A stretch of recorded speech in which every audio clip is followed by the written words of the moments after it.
before you monetize your skills, yes, you have to develop your it. skills. Yeah, so we have you have an entrepreneur in the house to talk about the topic. I'll leave Modupe to introduce the guest, as always. Yes, we have Adefisoye Adeshola in the studio, and he's popularly known as Mr. Diligent. You're welcome to the show.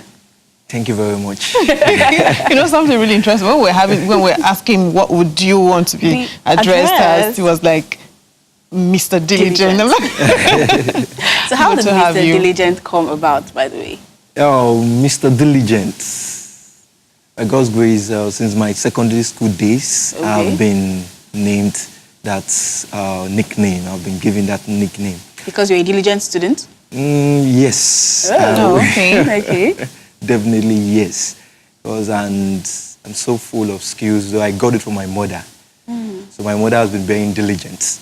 But I happens to be the son that I want to bring out that's diligent. Okay. So that I can procure that name outside to the world. All right. Okay, so before we talk about monetizing your skills, yes, I took a sneak peek into your profile, and I read that you have a lot of skills. Yes. A lot of skills. Over 20? Is it over 20? Over 20. Over 20, yes. Yeah. And there's this saying that goes, jack of all trades, master of none. So does that apply to you? No, I won't agree with that. Even in Yoruba, there are some Yoruba proverbs. Okay. You understand that does not really work in this civilized world now. Okay. You understand? So I believe in this global order we have now, you don't just put your mind or your business or your skills in you don't just have just one skill. Okay. You understand? You can be a banker and you can be an entrepreneur. No. You can be a banker and you can be an hairdresser. Or you employ people, you employ youth to be job makers and job seekers. And that has been my vision to impart into Nigerian youth and students.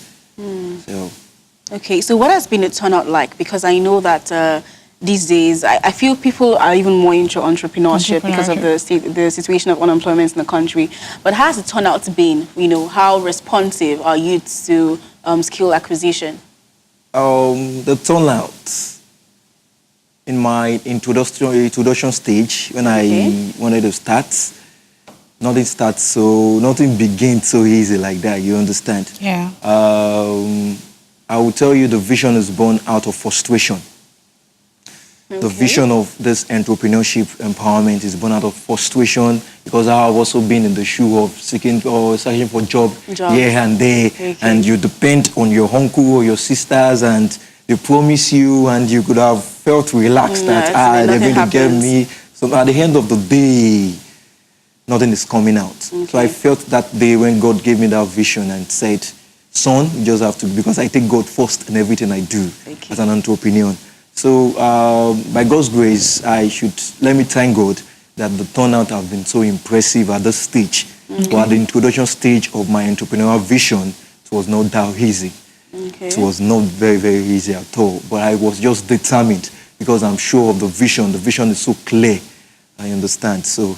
Okay, well, let me reiterate that question. I think you didn't really understand where I was coming from. Okay, I was trying to say that I know that most students also face what you're going through. You finish from the university, and then unemployment, faces you, and then you're forced. Some are not forced. Some have the passion at the end of the day to engage in one skill or the other. Yeah. So I'm like, what has the turnout been for youths? Have they been responsive? Definitely, yes. Instead of sitting back at home and just wishing and waiting and relying that one day, they'll get that white-collar job. What has the response been? If I want to talk of my own organization, the response has been so impressive because I've been able to convince the youths. When as an entrepreneur, you just have to find the problem first. You don't just bring out the solution first. You put yourself in their shoes and what they are passing through. What I've also passed through, I make them realize, you understand, just to convince them, and they are so convinced and felt that what this man is saying is what we are also facing, and it's what I've faced. You understand? So the turnout has been so impressive. So you come from a place of personal experience to encourage them to... Okay, that's good. Okay, so now I know it could be difficult to sustain them when you empower them. because making somebody acquire skills, it's one thing to make someone acquire skills. It's another thing to sustain their skills. Yes. So how do you manage sustainability? For instance, during NYSC, that's National Youth Service Corps, they would empower you, they would make you acquire some skills. Yes. Exactly. Some core members would have to save from their allowances so as to make them sustain their skills and make them carry on after NYSC. So what is it you do to help youth sustain the skills they have already acquired? All right. About the sustainability, if I normally tell youths, and some people don't even believe me, and I tell them I don't have any sponsors. And nobody's sponsoring me. Okay. Because these, well, looking at Nigeria government, I would say they are not encouraging. I'm sorry to use that word. It's not encouraging at all. For young youth like me could have empowered over 5,000 youths. It takes a long way. It takes a long of frustration and determination, a lot of pains in me. When I talk the sustainability, normally we talk about money. Yeah. You understand how to just at least give them a little capital and all those things like that. Well, at this stage, the sustainability, I wouldn't lie to you. I only do follow up. Okay. You understand? I only do follow up, like creating a WhatsApp platform and keep on motivating them. Because even me, the visionaire, I am still praying for vision helpers. You understand? Okay, but you know, I think that when you talk about the government saying that they're not encouraging, I feel they're doing the best they can. Well, let us be fair. They are doing the best they can because I know they have different platforms. I've heard of different times when they say they are going to empower some people, learn some skills at some place for free. You know, so I think they're doing their part. But I think we Nigerians, it's one Nigerian at a time. If we are looking for change, the change should start with us, and that's why you are effecting the change also. So you know, so let us just keep it up with what we do. Yeah. All right. So let's get to monetizing your skills. So you have a lot of skills. I don't even know which to start from. But let's talk about say fashion designing. Yeah. Right. How do you have a skill? You're good at it. How do you monetize it? What steps do you take? Because you can't just get everything at a go. Yes. Yeah, so how do you monetize the skills? What are the steps you take to monetizing your skills? All right, as an entrepreneur, before you can monetize any skill, you just have to discover yourself. You have to have a passion. If you don't have passion for that skill, there's no how you're going to monetize it. Okay. The first step as an entrepreneur, you just have to have a passion. If you don't have passion for a skill, you understand? Maybe your parent, for example, some parent could say, my son, you just have to go into theater arts. I love celebrities. And the daughter or the son does not really love theater art, and she felt that I want to go into fashion design. But because of the wish of the parents, you just have to do it. But at the long run, you cannot see her monetizing it. You understand? Until she go back to her passion. You understand? True. Okay. So coming to my own, the way I monetize my skill, it's because it's my passion. It's so easy because I've worked through it. I've worked through the frustration and how will I put that word? Like the steps. Okay. I've taken so far. You understand? Challenges. Okay. The passion have kept me moving. Assuming I don't have passion for entrepreneurship under the vocation of fashion designing, you understand? I could have a backslide that I'm not doing this stuff again. Okay. You understand? Yeah, sorry to interrupt you. So is it just passion that keeps you? That makes you, because passion will not bring food on the table. It definitely It's won't. not enough. I don't know, I may be wrong. It's okay to have passion, but I just want to know if it's only was it just passion that made you get to where you were without any other factor? It was not only passion. Okay. You understand? Passion could be the first step, like you are so zealous for these skills and all those things. The next thing is seeing the vision that is so clear to you. Okay. Determination.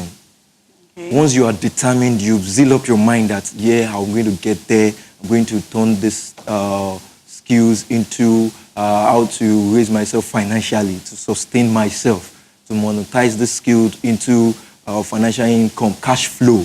Okay. You understand? So it's not only about passion. You have to see the vision so clear. Don't just venture into a skill that you are not so sure of, you are not so determined to make it through it. Okay, so let's start with the skills that you have acquired. What are the skills? What are you good at? All right. I'm into event decoration. Okay. Event planning. Okay. Crafting of bags and shoe, makeup and gele. You do makeup? Hairdressing. Okay. Fashion designing. Wow. Then let's go into the chemical aspects. Liquid soap, shampoo, air freshener, Dettol, so all these antiseptic. Okay, so all these things, how did you start? Like, at what point did you know, okay, I want to move to learning the next skill. I want to move to nailing the next skill. All right. Did you have to make money from one before moving to the other? No. Okay. I have acquired the skills before I got admission into the institution. Because it took me 5 years before I got admission to the institution. But within that 5 years, I never wasted it. Okay. Then I know you're going to, maybe you want to recap because I said the government are not that encouraging. But I will tell you that today I'm proud to say that I'm one of the beneficiaries of Asiwaju Bola Ahmed Tinubu when he was government. He was the governor for Lagos State then. You remember those youth empowerment, women empowerment program that did then? I was opportune to you see, that means you have to apologize to government. No, let's wait for the apology. Yeah, let's wait. Okay, I'm sorry. Because I only say that out of the frustration that youth are just, you understand. Yeah. Okay. So I was part of the beneficiary then, far back 2006, 5 or so. Okay, so you took advantage of that opportunity. So I took advantage of that opportunity. So it was series programs, like season by season. So I just have to enroll. When they called for the catering class and got so good then, I could not even believe it. Me and my mother, we were there together. Wow. So we were beneficiaries and that's where I started. Okay, so at what point did you start making money from it, right? Yes, because that's what you were asking. Yes, at what point? So at the point I started making money for it, that was when I was schooling. When I was in school. You know, when there's nobody to help you and you felt so depressed and you felt that what's the next thing for me to do? Did I want to continually depend on my parents? Even though parents themselves, they are tired because you have younger ones they need to cater for and you're already of age already. You understand? So then during my after first semester, my parents only paid the school fees. After then, felt that you're on your own. Not that you're really on your own. When you call your mother, you say, well, I'm going to assist you with prayers. You understand? You know our mother... Moral support. Moral support. So during my second semester, I felt that I need to start doing something. And I remembered a great motivator in this Nigeria. Sam Adeyemi is a pastor. I remember one of his words is my mentor. Not the opportunity to meet him, but I know some days I'm going to meet with him. He's my mentor. He said, pray a prayer or ask God that the idea that nobody has ever used before in your vicinity, that God should impart into it. And I was listening to him and I prayed that prayer that day. I wouldn't lie to you, dreams works, it come to pass. And God showed me the vision of entrepreneurship. I always saw that I was gathering youth and God took me back that at least I have a certificate, I've acquired these skills. Why can't I monetize these skills? And that's where I started. And I took up the courage, started advertising within the campus, moving from one department to another. From one department to another. And I'm a full-time student. I don't sit down somewhere. You understand? When I just get to school, lecturers does not come quickly to class. Within that 1 hour or 2 hours that they did not come, I've gone to other departments to advertise my vocational skills. Okay. So did you have to, you did door-to-door advertising. Door-to-door advertising. So, and they came to you. Personal selling. Personal selling. What did you start with? Was it catering? Was it? Oh, I started with the catering aspect. Okay. Okay, that reminds me, they call me Indomie back in the institution. No brand name. Yeah, sorry, they call me that, like, the noodles brand. The noodles brand. Okay. They call it noodles brand. Yeah. Like, I do this métier at school when people come for post-UTME. Okay. I cook, and happens to be the only person that is doing this stuff. And that's why I said that an entrepreneur must discover the problem first. Okay, you identify a problem. I identify the problem because I searched within my environment. This person was selling the carbohydrate food here and there, and they've already cooked food.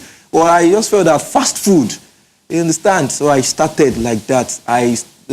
From there, I moved into catering, did donuts, and from there, I started and... Okay. Because he already said he did door-to-door adverts, because at some point I was going to ask, what did you do? Was it handbills, flyers, and how did you get funds and all? But we're going to talk more on this topic. Yes. We want to take a short break. When we come back, we're still going to talk about monetizing your skills. Don't go away. We'll be right back. To enjoy more interesting episodes of Tea or Coffee, then like and subscribe.